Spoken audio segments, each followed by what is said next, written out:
Netflix helped me catch my cheating ex-wife. I came home from work to an empty house and a text from Rachel, my wife, saying she was out with the girls and might stay the night at Vanessa's place. Standard Thursday. I kicked off my shoes, grabbed a beer, and turned on Netflix to kill the next few hours before bed. Her profile was already streaming that romantic movie she'd begged me to save for date night 3 weeks ago. The one she'd marked with a little heart and said we needed to watch together with wine and the good couch blankets. I stared at the screen. The progress bar showed 23 minutes in. I grabbed my phone and sent her a text with a laughing emoji. Hey babe, I think Netflix is glitching. It says you're watching our movie right now. The 3 dots appeared immediately, then vanished, then appeared again. The stream stopped. Not paused. Stopped. Like someone had ripped the plug out of the wall the second my message landed. I refreshed the page. Her profile showed no activity. The movie had been removed from her continue watching list. My thumb hovered over her contact photo. I called. She answered on the 5th ring, her voice bright and slightly breathless. Hey, what's up? Did you just stop watching something on Netflix? Silence stretched between us for 3 full seconds. What? No, I'm at Vanessa's. We're doing face masks. Why? I could hear music in the background, but not voices. Not the chatter of a girl's night. Just low music and the sound of her breathing. Your profile was streaming that movie. The one we were supposed to watch together. That's weird. Her tone shifted, became careful. Maybe someone hacked our account? You should change the password. It stopped the second I texted you about it. I don't know what to tell you. She laughed, but it came out wrong, like she'd practiced it in a mirror. Technology does weird things. My phone's been acting up all week. I didn't say anything. I just listened to her scramble. Look, I need to go. Vanessa's waiting for me. We're about to start the next mask. I'll be home tomorrow afternoon, okay? Love you. She hung up before I could answer. I sat there holding my phone, staring at the TV where her profile picture smiled back at me. The romantic comedy she'd wanted to save for us. The one playing on her account while she was supposedly at a friend's house doing face masks. I opened our shared location app. We'd set it up years ago after she got nervous about me driving late shifts. Her little blue dot sat exactly where she said she'd be, right at Vanessa's apartment across town. I went to bed. I didn't sleep. The next morning, she walked in at 11 wearing yesterday's makeup and a jacket I didn't recognize. Her hair was pulled back in a messy bun, not the careful style she always wore when she stayed over at friends' places because she said Vanessa had good lighting for selfies. Hey, she dropped her purse on the counter and headed straight for the coffee maker. How was girls' night? Good. We watched some reality TV and talked about work drama. Vanessa's dealing with this nightmare coworker who keeps taking credit for her projects. I pulled up my phone and opened social media. Vanessa had posted stories all night. I scrolled through them. There was Vanessa and 2 other friends at a wine bar downtown. Timestamps showed they'd been there from 8 until midnight. No Rachel in any of the photos. Looks like Vanessa had fun at that wine bar. Rachel's hand froze halfway to the coffee pot. What? She posted about it. Looks like a great spot. When did you guys leave to go back to her place? She turned slowly, her expression careful. Oh yeah, we went there first. I forgot to mention that. I didn't want to drink, so I left early and went back to crash at her apartment. She posted photos from there until midnight. You told me you were doing face masks. I left before midnight. She must have stayed longer. She poured coffee with exaggerated focus. Why are you interrogating me? Did something happen? I showed her my phone. Vanessa's final story from the wine bar, time-stamped at 11:47 p.m. You said you got there early and left to do face masks. I don't remember the exact timeline. Her voice pitched higher. It was a casual night. I don't understand why you're being weird about this. And the movie? The one on your Netflix? She set her mug down too hard. Coffee sloshed over the rim. I already told you I don't know what happened with that. Maybe I accidentally opened it before I left. Maybe it was a glitch. Why are you making this into something? I watched her wipe up the spilled coffee. Her hands were shaking. I'm not making it into anything. I'm just asking questions. Well, it feels like an accusation. She grabbed her purse and headed for the bedroom. I need a shower. The bathroom door locked behind her. I heard the water start immediately. Not the usual 10-minute wait while she picked out clothes and checked her phone. I sat at the kitchen counter and opened our phone bill. I'd never looked at the detailed call logs before. Never had a reason. The shower ran for 45 minutes. I spent the rest of Friday going through our phone records. Rachel came out of the bathroom wrapped in a towel and went straight to the bedroom without looking at me. The door closed. I heard drawers opening and closing. The sound of her getting dressed behind a barrier that hadn't existed before yesterday. When she finally emerged, she was wearing leggings and an oversized sweater, her hair still damp. She grabbed her keys from the counter. I'm going to run some errands. Do you need anything? Where? Groceries, maybe Target. I nodded. She grabbed her keys and left. Through the window, I watched her turn left, away from both. I opened the phone records on my laptop. Her number showed up next to another number 47 times over the past month. Texts mostly. Some calls lasting 10, 15, 20 minutes. The most recent call had been at 10:23 p.m. last night, right around the time she would have been doing those face masks at Vanessa's place. I copied the unknown number and ran it through a reverse lookup site. No name came back, just a generic carrier identification. My phone buzzed. Rachel had posted to social media a photo of a coffee cup at a cafe I'd never heard of, captioned much needed break. The location tag showed a place 30 minutes outside of town, not the grocery store, not Target. I called Vanessa. She picked up on the second ring. Hey, what's up? Quick question, did Rachel stay at your place last night? Silence. Vanessa? Yeah, she did. Why? I saw your post from the wine bar. Were you guys together? More silence. Then, carefully, we met up after I left the bar. She came over late. How late? I don't know. Maybe 1? I wasn't really paying attention to the time. She told me she left the bar early to go to your place and do face masks. Vanessa didn't say anything for 3 full seconds. Look, I don't want to get in the middle of anything. You should talk to Rachel. I'm trying to. She's not giving me straight answers. Then that's between you two. Her voice went flat. I have to go. I'm at work. She hung up. I sat there staring at the call log. Vanessa had lied for her, covered for her, which meant Rachel had asked her to, or Vanessa knew something she didn't want to tell me. I texted Rachel. Called Vanessa. Her story doesn't match yours. 3 dots appeared immediately, then disappeared, then appeared again. My phone rang. Rachel, what are you doing? Her voice was tight. Why are you calling my friends and interrogating them? I'm trying to figure out why your timeline doesn't add up. My timeline is fine. Vanessa's confused. She had a lot to drink last night. I told you I went to her her place after she got home from the bar. You told me you left the bar early to do face masks. Now you're saying you went after she got home. Those are two different stories. You're twisting my words. This is insane. Then help me understand. Walk me through exactly what happened last night. She went quiet. I could hear traffic in the background, the sound of other cars passing. Where are you right now? I asked. Running errands, like I said. You posted from a cafe 30 minutes away. Oh my god. Her voice cracked. Are you tracking me? Are you following my social media posts like some kind of stalker? I'm trying to figure out what's going on. What's going on is you're acting crazy. I went to get coffee. I'm allowed to get coffee. I'm allowed to have a life that doesn't revolve around checking in with you every 5 minutes. That's not what this is about. Then what is it about? Because from where I'm standing, you're acting controlling and paranoid, and I don't know how to deal with this version of you. I didn't say anything. I just waited. I'm going to finish my errands, she said finally. When I get home, we need to have a serious conversation about boundaries. She hung up. I pulled up our shared credit card statement. There was a charge from last night at 11:47 p.m. A hotel 4 exits down from Vanessa's apartment. 1 room, 1 night, $143. Not Vanessa's place, a hotel. I took a screenshot and texted it to her. You weren't at Vanessa's. This time, the 3 dots didn't appear at all. The message showed as delivered, then read, but no response came. I waited 10 minutes, then 20, then an hour. My phone finally buzzed at 3:15 p.m. We need to talk when I get home. Not an explanation, not a denial, just, we need to talk. I walked to the garage and opened her car door, the one she'd been driving before switching to mine this morning. The interior smelled like cologne I didn't own. A receipt sat in the cup holder from a restaurant I'd never been to, dated 2 days ago when she told me she was working late. There were 2 entrees on the bill, 2 drinks, 1 dessert to share. I took the receipt inside and laid it on the kitchen counter next to my laptop, where the phone record still glowed on the screen. Then I sat down and waited for her to come home and tell me more lies. Rachel walked through the door at 5:47 p.m.,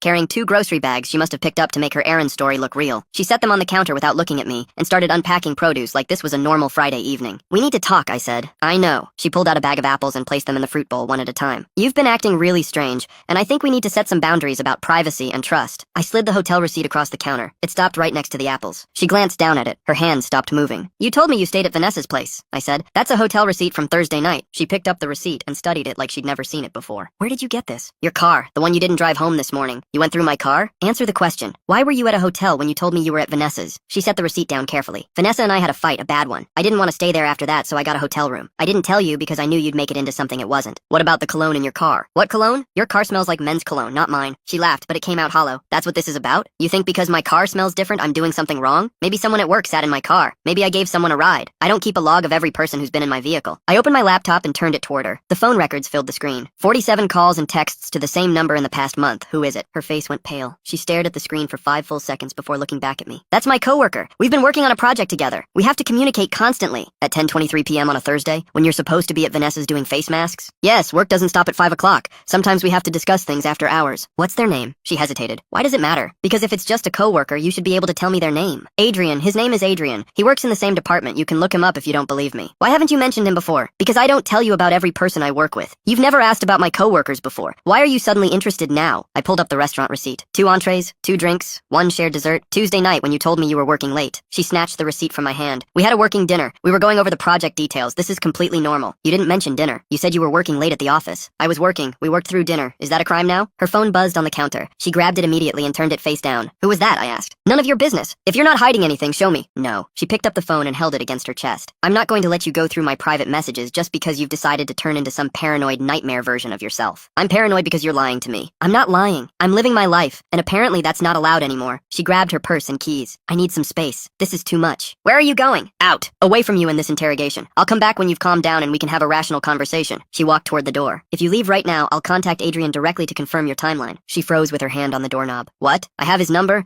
I'll verify the project details and the late night calls. She turned back slowly. You wouldn't. I will if you won't answer me here. We stared at each other across the living room. Her fingers tightened on the doorknob. That's inappropriate, she said finally. Dragging a coworker into our marriage isn't fair. Then stay and talk to me. Explain everything in a way that makes sense. I already did explain. You just don't want to believe me. She opened the door. I'm going to stay at my sister's tonight. Maybe by tomorrow you'll realize how ridiculous you're being. She left. The door clicked shut behind her. I picked up my phone and stared at Adrian's number. My finger hovered over the call button. Then I opened a search browser instead and typed in Adrian plus the name of Rachel's company. 3 results came up. Adrian Foster, Adrian Chen, Adrian Walsh. I clicked through their profiles on the company website. Adrian Foster worked in accounting. Adrian Chen worked in IT. Adrian Walsh worked in marketing. Same department as Rachel. I copied Adrian Walsh's work email and opened a new message. Then I stopped. What was I supposed to say? Hi, are you having an affair with my wife? That would make me look insane. It would give Rachel exactly what she needed to prove I was the problem. I closed the email and pulled up our credit card statements instead. There were more charges I hadn't noticed before. Lunch at a bistro downtown, twice in 1 week. Coffee at that same cafe she'd posted from today. Flowers from a shop I'd never heard of, dated 2 weeks ago. I'd never received flowers. She told me she bought them for her desk at work. The phone records showed calls to Adrian's number on the same days as every one of those charges. Lunch at 12:34 p.m.,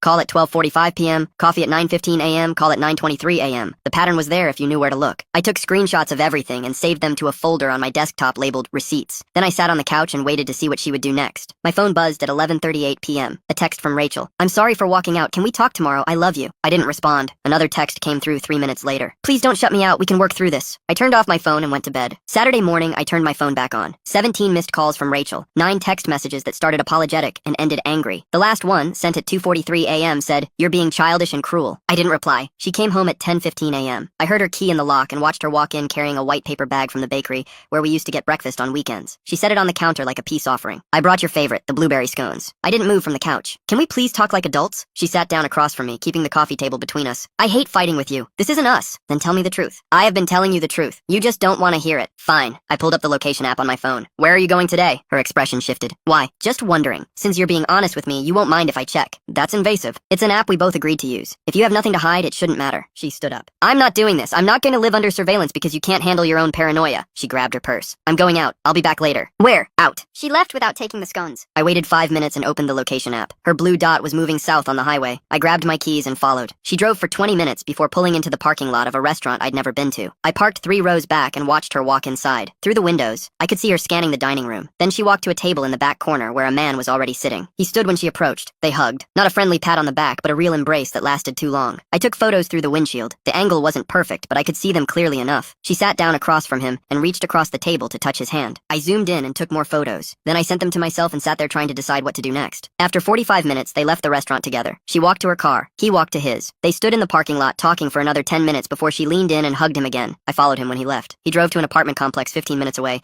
and parked in front of Building C. I wrote down the address and headed home before Rachel could see me. She walked through the door at 3:30 p.m. with shopping bags from stores she clearly hadn't visited. "How was your day?" I asked. "Fine, just ran some errands, needed to clear my head." "Where'd you go?" "Just around. Couple different stores." She held up the bags. "Got some new clothes. Wanna see?" "Did you eat lunch?" She paused halfway to the bedroom. "Yeah, I grabbed something while I was out." "Why?" "Just curious, where'd you eat?" "Some sandwich place. I don't remember the name." She disappeared into the bedroom before I could ask anything else. I forwarded the photos to my personal email and saved them in 3 different locations. Then I looked up the apartment complex where Adrian had driven. The leasing office website showed floor plans and amenities. 2-bedroom apartments starting at $1,400 a month. Rachel's sister called me that evening while Rachel was in the shower. "Hey, can we talk?" Her sister Bridget sounded tense. "Rachel's been staying with me and she's really upset. She says you've been accusing her of things that aren't true." "Did she tell you about the hotel?" "She said she stayed there after she and Vanessa had a fight. That seems reasonable to me." "Did she tell you about Adrian?" Silence. "Who's Adrian?" Bridget asked finally. "Her coworker she's been calling and texting constantly. The one she had lunch with today at that restaurant on Harper Street. She was at the grocery store today. She sent me pictures." "She sent you pictures from a grocery store while she was actually having lunch with another man."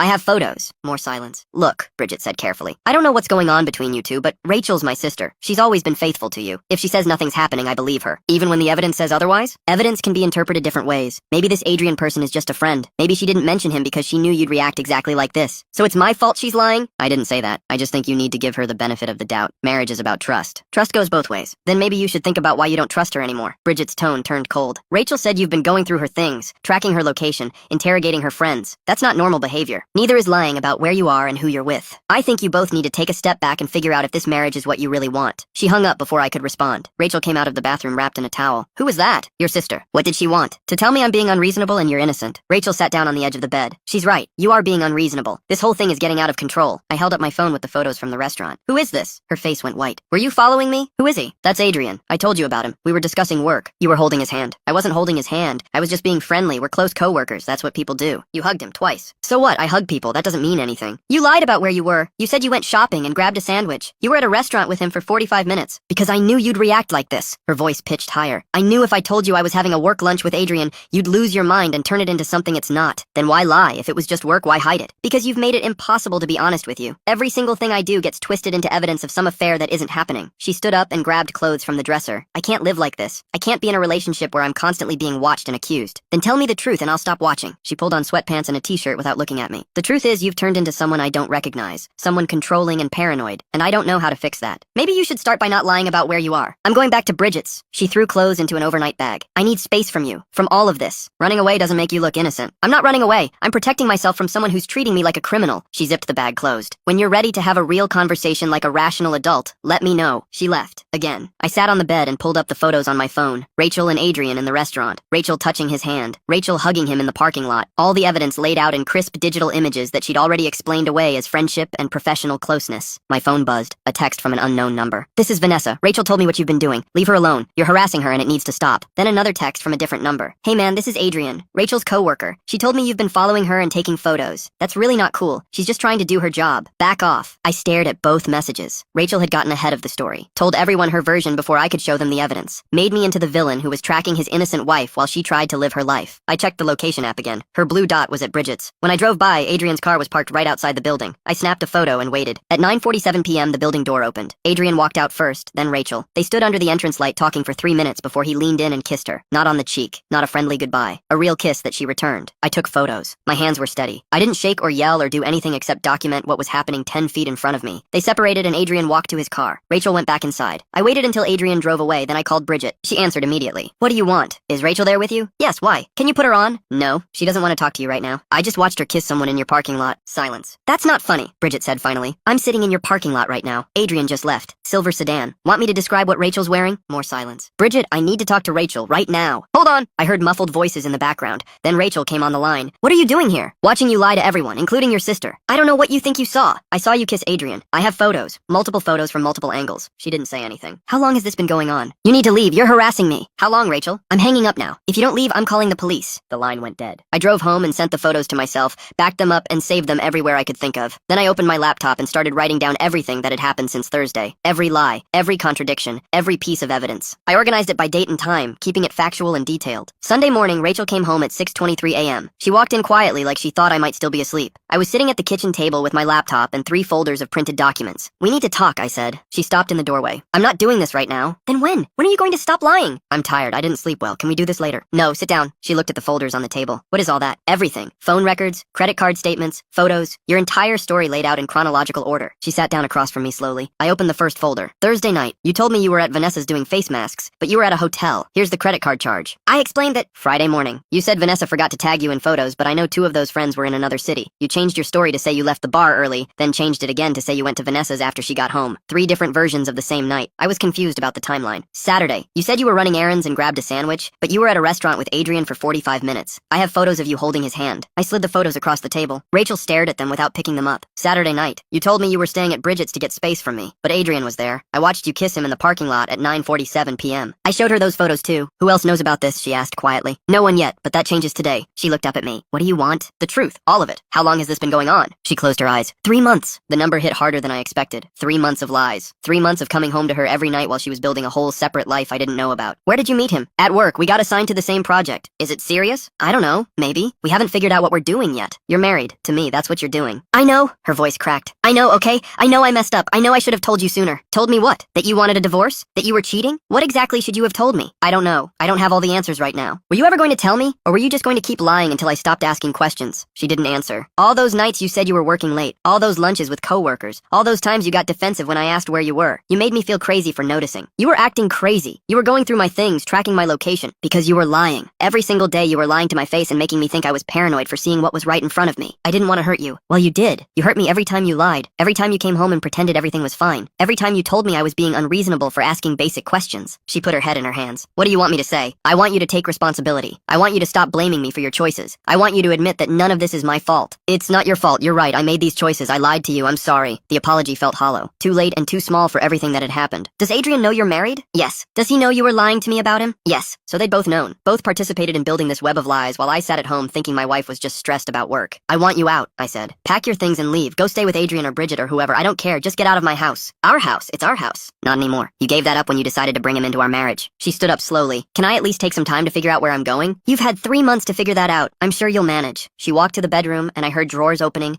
hangers sliding on the closet rod. I sat at the kitchen table and waited. After 20 minutes, she came out with 2 suitcases and her work bag. "I'll come back for the rest later." "Fine. Let me know when so I can be somewhere else." She stopped at the door. "For what it's worth, I really am sorry. I never wanted things to end like this." "Then you shouldn't have started something with someone else while you were still married to me." She left without saying anything else. I locked the door behind her and sat back down at the kitchen table. The folders were still spread out in front of me, all the evidence laid out in neat chronological order. Proof that I wasn't crazy. Proof that every suspicion I'd had was right. My phone buzzed. A text from Rachel. "Can we talk about this like adults? I don't want to leave things this way." I didn't respond. Another text came through 2 minutes later. This one from Adrian's number. "Hey man, I know this is awkward, but Rachel and I really care about each other. I hope we can all be mature about this situation." I blocked his number. Then I opened my contacts and scrolled to Bridget's name. She'd called Rachel her sister and defended her even when the evidence pointed the other way. She deserved to know what was really happening. I called her. "What?" She sounded annoyed. Rachel just admitted everything. The affair's been going on for 3 months. She's leaving me for him. She told me you kicked her out. I did, after she finally told me the truth. Bridget went quiet. I'm sorry. I didn't know it was this bad. She told me you were just being paranoid and controlling. She lied to you too. She's been lying to everyone. I should have believed you. When you told me about the photos, I should have listened. It's fine. You were protecting your sister. Still, I'm sorry. We talked for a few more minutes about logistics and who Rachel would stay with and what happened next. Then Bridget said she needed to go and deal with her sister. I sat on the couch and stared at the Netflix home screen. Rachel's profile was still there with her picture smiling back at me. I opened it and saw that romantic movie we'd wanted to watch together, still sitting in her continue watching queue at 23 minutes. Monday morning, I woke up to 12 missed calls from Rachel and a voicemail that was just her crying. I deleted it without listening to the whole thing. My phone rang again at 8:34 a.m., Rachel. I answered. What? We need to talk about the house and the bills and everything. We can't just leave things like this. Get a lawyer. I'm getting one. Can't we just work this out between us? Do we really need to involve lawyers? Yes, we do. You cheated on me for 3 months. There's nothing to work out. I made a mistake. I'm sorry. Can't we at least try counseling or something? No. She started crying again. Please, I don't want to lose you. I don't want to lose everything we built together. You should have thought about that before you started seeing Adrian. I ended it with him. Last night, I told him it was over. I want to work on our marriage. I laughed. Actually laughed. You ended it with him after I caught you. After I kicked you out. After you had no other choice. I ended it because I realized what I was throwing away. I love you. I want to fix this. It's too late. It's not too late. We can get past this.